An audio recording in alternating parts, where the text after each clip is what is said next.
Assalamualaikum warahmatullahi wabarakatuh. Halo semuanya.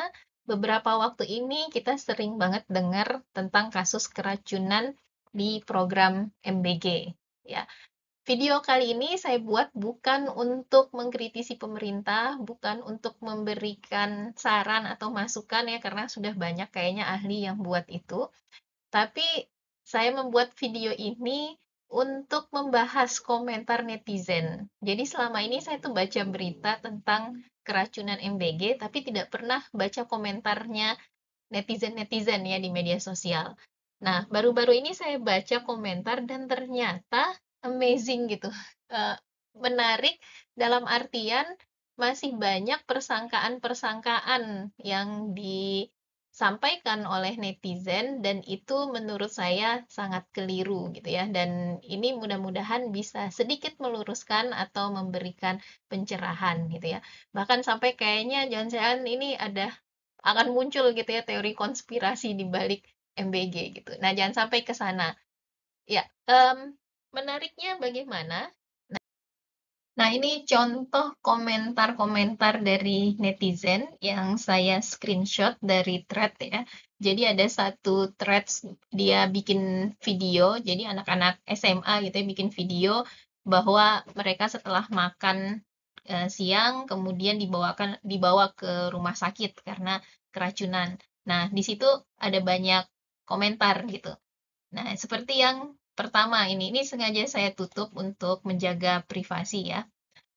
Seumur-umur makan kalau keracunan nggak sampai kejang dibawa ambulans, paling diare pusing. Kadang makanan udah 2 hari aja disantap belum basi. Katanya ya, kalau emang beneran basi, diicip aja udah kerasa loh. Ini, diicip aja udah kerasa.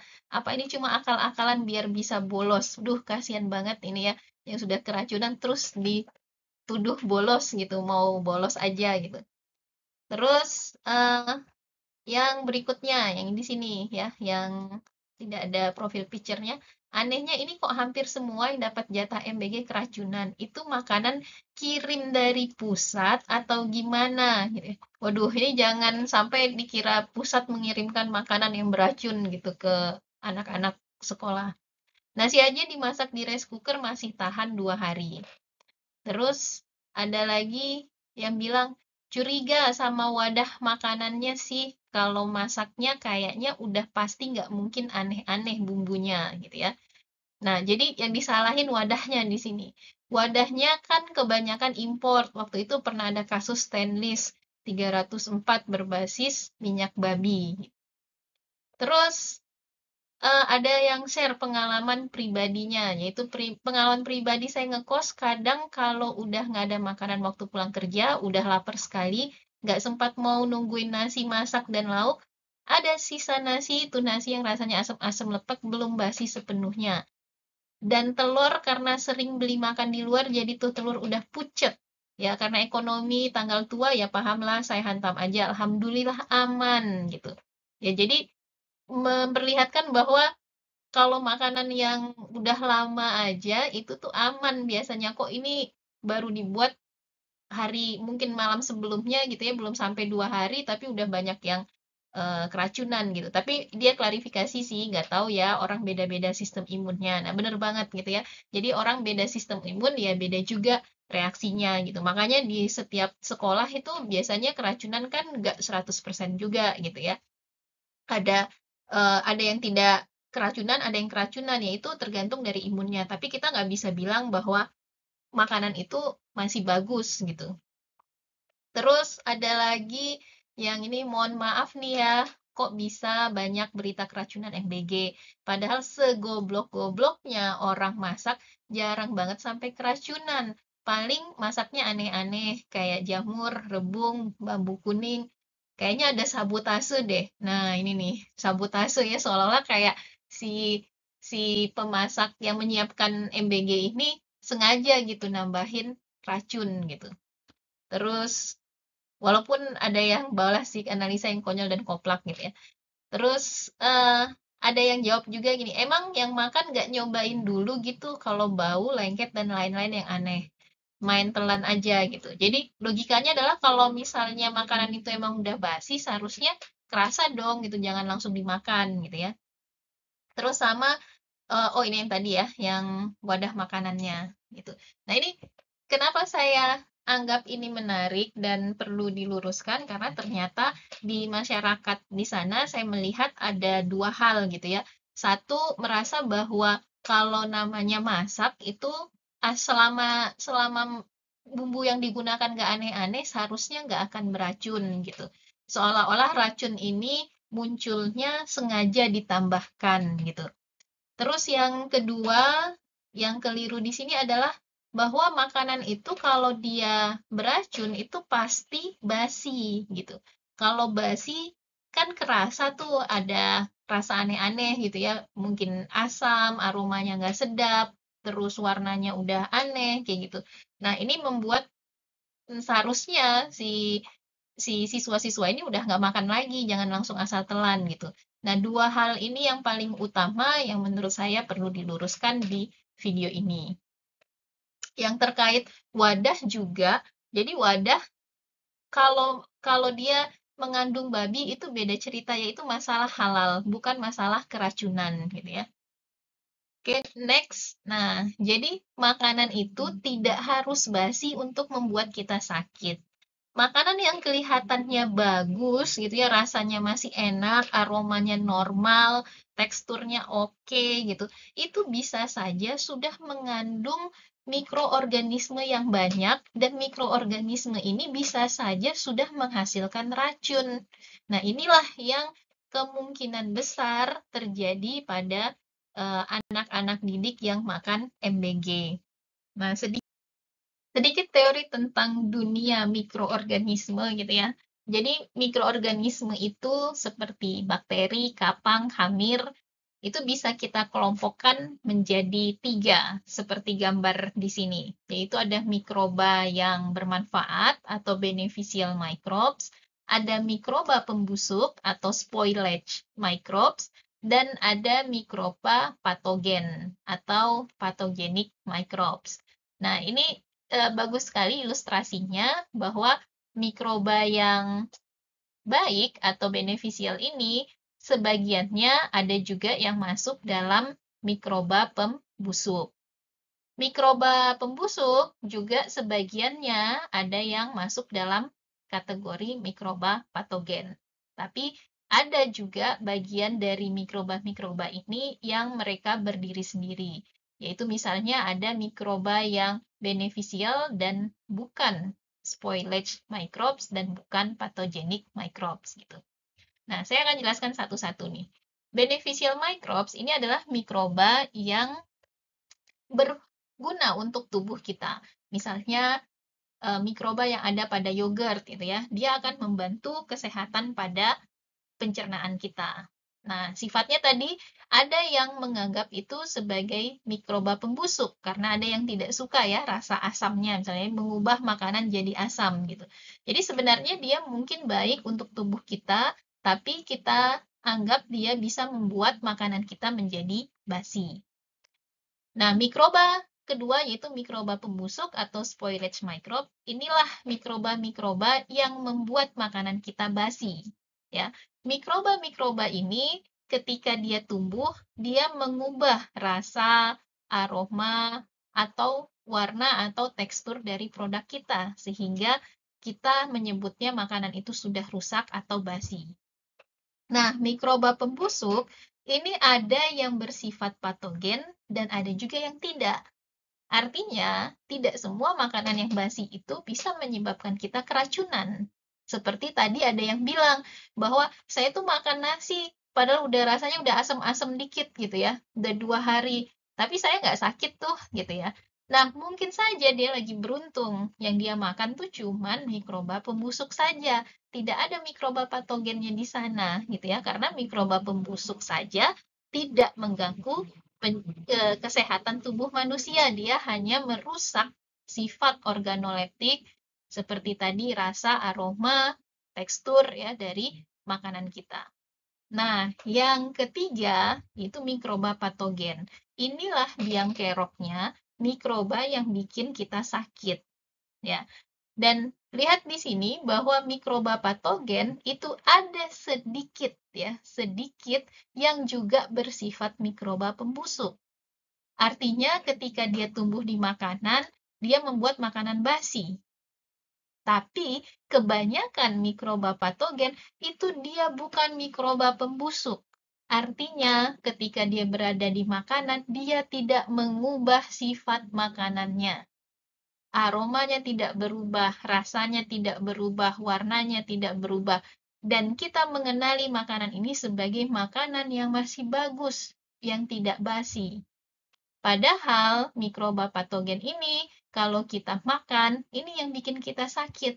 Contohnya beberapa ini ya, spesies dari E. coli yang bisa menyebabkan kita diare, bahkan ada yang beberapa variannya itu menyebabkan kematian gitu. Nah, E. coli yang seperti ini, yang patogen ini, dia tidak mengubah sama sekali sifat dari makanan gitu. Jadi jangan salahkan si konsumennya gitu ya, kok langsung telan-telan aja gitu, nggak dicek dulu rasanya, nggak dicek dulu aromanya gitu. Karena memang si makanannya nggak berubah gitu ya, karena dia hanya bersifat patogen, dia tidak bersifat sebagai pembusuk gitu.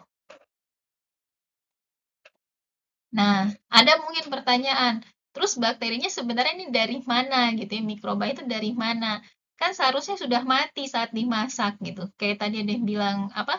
eh, Kayaknya masak setolol-tololnya seharusnya tidak bikin keracunan gitu ya. Nah, mikroorganisme itu tidak semuanya bisa mati pada suhu pemasakan. Seperti 100 derajat Celcius ya, perebusan 100 derajat Celcius. Itu tidak semuanya mati. Terutama ada yang namanya spora. Spora pada mikroorganisme ini tahan panas gitu. Dia berkurang secara signifikan ketika kita masak, iya, tapi tidak 100% mati.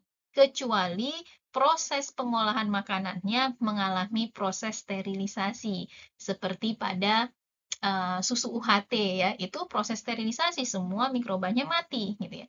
Tapi kalau kita masak biasa itu tidak steril, artinya mikrobanya sudah berkurang drastis, tapi tidak semuanya mati, masih ada sedikit di sana. Nah, kalau makanannya baru dimasak, disimpan dengan benar, jumlah yang sedikit ini tidak mengganggu kesehatan kita, ya. Tapi jumlah yang sedikit ini kalau disimpan lama, dia kan berkembang biak tuh ya. Dia membelah diri. Makin lama makin banyak. Kalau semakin banyak mikrobanya, dia akan semakin membuat lebih banyak racun. Nah, ketika kita konsumsi barulah kita menjadi sakit, gitu ya. Nah, apa sih yang bikin mikroba ini tumbuh banyak di makanan yang setelah dimasak? Salah satu faktor pentingnya adalah suhu. Ya, inilah mungkin yang sering didengar zona berbahaya atau bahasa Inggrisnya danger zone. Ya, danger zone itu di antara 5 derajat Celcius sampai 60 derajat Celcius. Di daerah ini mikroorganisme bakteri-bakteri tadi itu bisa berkembang biak dengan cepat. Ya, dia membelah diri dengan cepat. Jadi awalnya sedikit, jadi banyak, makin banyak, jadi sangat banyak. Ini yang membuat kita keracunan. Sayangnya, suhu di ruang kita ini ya, seperti saya di Kendari, itu suhu ruang apalagi di siang hari itu bisa sampai 30, 31, bahkan 32 derajat Celcius. Berarti dia di daerah danger zone. Danger zone ini semakin hangat gitu ya, hangat-hangat 40 gitu ya. Itu semakin enak mikroorganisme untuk berkembang biak gitu. Nah, MBG itu masalahnya kan dia dimasak malam gitu ya. Terus tidak disimpan di kulkas gitu, tidak disimpan di bawah 5 derajat Celcius atau tidak dipanaskan di atas 60 derajat Celcius sehingga dia berlama-lama di danger zone. Nah, ketika dia berlama-lama di danger zone, ketika makanannya sampai ke tangannya siswa, sayangnya yang banyak di situ adalah patogen, bukan pembusuk. Kelihatannya masih bagus, tapi orang sudah sakit setelah makan, gitu ya. Kalau idealnya makanan yang boleh di 5 sampai 60 derajat Celcius itu cuma 2 jam saja. Nah, terus tadi ada yang komentar kan, lah saya makanan saya 2 hari dibiarin di luar juga nggak masalah gitu. Padahal tadi dibilang kan danger zone di suhu ruang. Selain suhu, ada lagi yang penting. Selain suhu, ada banyak sekali faktor-faktor yang mempengaruhi pertumbuhan dari mikroorganisme ya. Beberapanya saja yang saya sebutkan di sini yang mungkin relate sekali dengan kehidupan sehari-hari kita. Yang pertama itu kadar air ya. Kalau makanan dengan kadar air yang tinggi, jadi dia banyak mengandung air gitu ya, itu lebih mudah untuk rusak diserang oleh mikroorganisme. Jadi kalau misalnya nih ya, dia habis masak ikan gitu ya, ikan teri yang digoreng kering gitu. Terus dibiarin 3 hari, bahkan 5 hari misalnya gitu ya di suhu ruang di danger zone. Saya makan terus baik-baik saja. Iya, karena dia kadar airnya rendah gitu ya. Kalau makanan yang jumlah airnya sedikit, itu susah ditumbuhi sama mikroorganisme. Tapi kalau misalnya makanannya tinggi air, misalnya seperti apa ya? um, sayur capcay gitu ya, itu kan tinggi kadar airnya, itu mudah sekali ditumbuhi mikroorganisme. Terus tingkat keasaman gitu ya. Kalau makanan itu bersifat asam, itu juga susah ditumbuhi sama mikroba. Jadi kalau makanannya awalnya asam itu jadi lebih aman gitu ya dibandingkan kalau dia tidak asam. Terus komposisi, apakah di makanan itu ada senyawa-senyawa atau kandungannya yang bersifat bisa membunuh mikroba. Jadi beberapa bahan secara alami itu bisa membunuh mikroba seperti rempah-rempah ya, cabai, bawang putih gitu. Itu bisa membunuh mikroorganisme. Nah, kalau makanannya tinggi dengan bahan-bahan ini bisa saja dia eh, lama gitu ya, walaupun di danger zone tapi dia masih aman untuk dimakan gitu walaupun sudah lewat dari 2 jam. Terus sanitasinya gitu ya. Si makanan ini pertamanya dibuat dengan kondisi sanitasi yang seperti apa gitu. Semakin bersih, semakin bagus sanitasinya, maka jumlah mikroba awalnya juga semakin kecil. Jadi walaupun agak lama di danger zone, mungkin masih aman untuk kita konsumsi. Jadi nggak bisa bilang gitu, kalau makanan saya ini sudah 2 hari saya simpan aja masih nggak apa-apa gitu. Masa MBG yang cuma 1 malam bisa bikin orang keracunan gitu. Ya belum tentu, tergantung jenis makanannya gitu ya. Karena tidak hanya masalah suhu, tapi juga masalah kandungan air, keasamannya, komposisi yang ada di makanannya, dan juga sanitasi pada saat pembuatan di awalnya dan juga penyimpanannya. Nah, jadi kembali ke sini ya, ke komentar-komentar tadi yang saya highlight, misalnya kalau emang beneran basi diicip aja gitu. Jadi masalahnya nggak semua yang basi itu aman gitu ya. Ada makanan-makanan yang sepertinya look perfect gitu, tapi ya dia sudah banyak mikroba patogennya dan itu bisa menyebabkan keracunan. Itu makanan kirim dari pusat kali gitu ya. Ya tidak ada hubungannya mau dikirim dari mana gitu ya, bukan masalah pusat. Tidak mungkin pemerintah itu mau meracuni masyarakatnya gitu ya melalui MBG. Tidak mungkin gitu ya, karena itu tidak akan memberikan manfaat kepada pemerintah sendiri, itu malah mencoreng nama baik gitu ya. Jadi tidak ada gunanya saya rasa untuk mengirim makanan dari pusat yang beracun gitu. Terus yang tadi dibilang ya, padahal segoblok-gobloknya orang masak jarang banget sampai keracunan. Masalahnya biasanya kita itu apalagi yang nggak jago masak gitu ya, biasanya dia masak untuk orang yang sedikit gitu. Jadi tidak disimpan lama dan si mikrobanya tidak sempat tumbuh gitu ya. Jadinya tidak keracunan. Jadi bukan masalah kita masaknya pakai bahan yang aneh gitu, bukan bahan yang mengandung racun gitu, bukan, tapi mikroorganisme yang tumbuh pada makanannya kita. Terus emang yang makan nggak nyobain dulu. Nah tadi ya sudah di ini bahwa tidak semua yang basi itu yang berbahaya. Justru yang basi itu bagus ya karena kita pasti jadi menghindari gitu. Kalau masalahnya ini yang mikroba patogen ini dia tidak kelihatan gitu. Kalau mikroba pembusuk itu menurut saya justru lebih bagus karena jadinya kita hindari gitu ya. Walaupun tadi yang di sini komentar juga ada yang bilang walaupun nasinya sudah hampir basi gitu ya, telurnya udah pucet gitu, tapi dia masih makan dan alhamdulillah aman, ya alhamdulillah gitu ya. Mungkin pertama tadi kondisinya seperti apa si yang makannya, mungkin dia memang punya imun yang lebih kuat dibandingkan orang kebanyakan, dan ini tidak bisa menjadi standar ya, bahwa kalau kita makan sesuatu sembarangan terus sehat-sehat saja, itu tidak bisa menjadi standar umum. Nah, makanya dapur-dapur MBG ini perlu memperhatikan bahwa kondisi siswa itu berbeda-beda. Ada yang sensitif, ada yang kayaknya makan yang basi-basi juga masih sehat-sehat saja gitu ya. Oke, ya demikian mudah-mudahan sedikit mencerahkan. Assalamualaikum warahmatullahi wabarakatuh.